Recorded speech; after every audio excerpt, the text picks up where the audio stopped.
नमस्कार दर्शकों, आज हम बात करेंगे कुंडली के फोर्थ हाउस के बारे में कि फोर्थ हाउस से कौन सी चीज़ें देखी जाती है और कुंडली में फोर्थ हाउस इतना इम्पोर्टेंट क्यों है, तो उसके विषय में आज थोड़ी सी चर्चा करेंगे।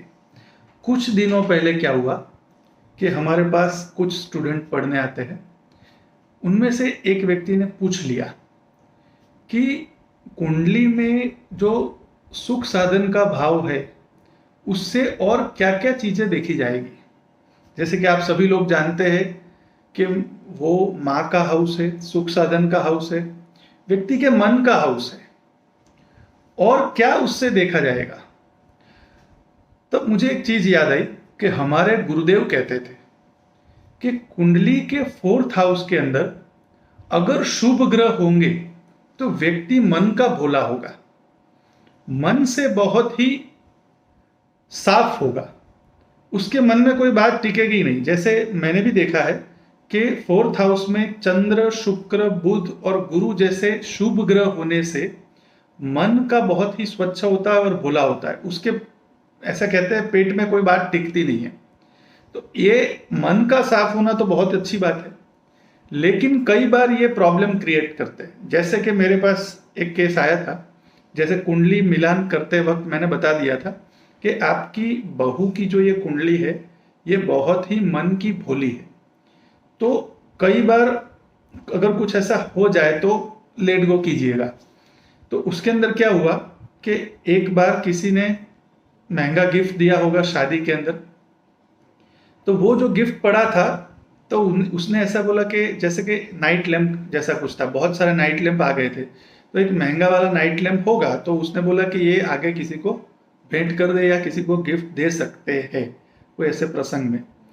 तो सब नाराज हो गए कि इतने मन से ये भेंट दिया है तुमको, इतना महंगा वाला गिफ्ट, और तुम ये आगे बढ़ाने की बात कर रहे हो। हालांकि वो यूजफुल नहीं हो रहा था, लेकिन उसके मन में ऐसा बात आया कि व्यर्थ में खर्चा क्यों करें, किसी के प्रसंग में देने के लिए, किसी की बर्थडे या कुछ होगा तो क्यों व्यर्थ में खर्चा करें, तो यही दे देते हैं।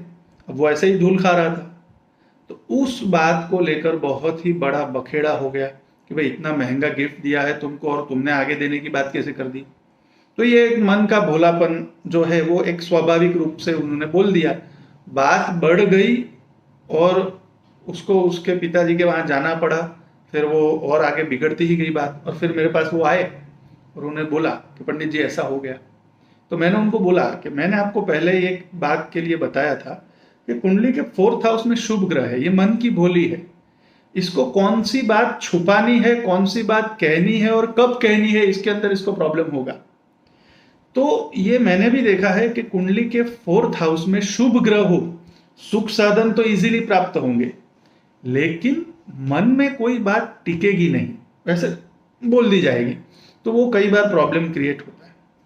शुभ ग्रह होंगे तो कंफर्ट जोन तो बहुत अच्छा होगा, लेकिन इसी के ऑपोजिट अगर क्रूर ग्रह होंगे तो सुख साधन कम होंगे, प्राप्त करने के लिए ज्यादा मेहनत करनी पड़ेगी इसके अंदर। तो सुख साधन ज्यादा हो, ज्यादा मिले, ज्यादा प्राप्त करे, उसके लिए अगर फोर्थ हाउस का स्वामी कारक और उसके ऊपर अगर क्रूर ग्रहों की दृष्टि पड़ रही है तो वो देखना बहुत ही जरूरी है। अगर कोई दोष हो, शनि चंद्र विष योग हो, सूर्य मंगल अंगारक योग हो, उसकी पूजा होनी चाहिए, उसका निवारण होना चाहिए, उसके स्वामी को ज्यादा स्ट्रांग कर सकते हैं। अगर कारक ग्रह है तो उसका रत्न भी पहन सकते हैं। तो बस यही बात मुझे आपके साथ शेयर करनी थी कि फोर्थ हाउस से ये भी एक बहुत बड़ी चीज है कि अगर शुभ ग्रह हो तो व्यक्ति मन का स्वच्छ होगा और बात शेयर करेगा। थैंक यू, धन्यवाद।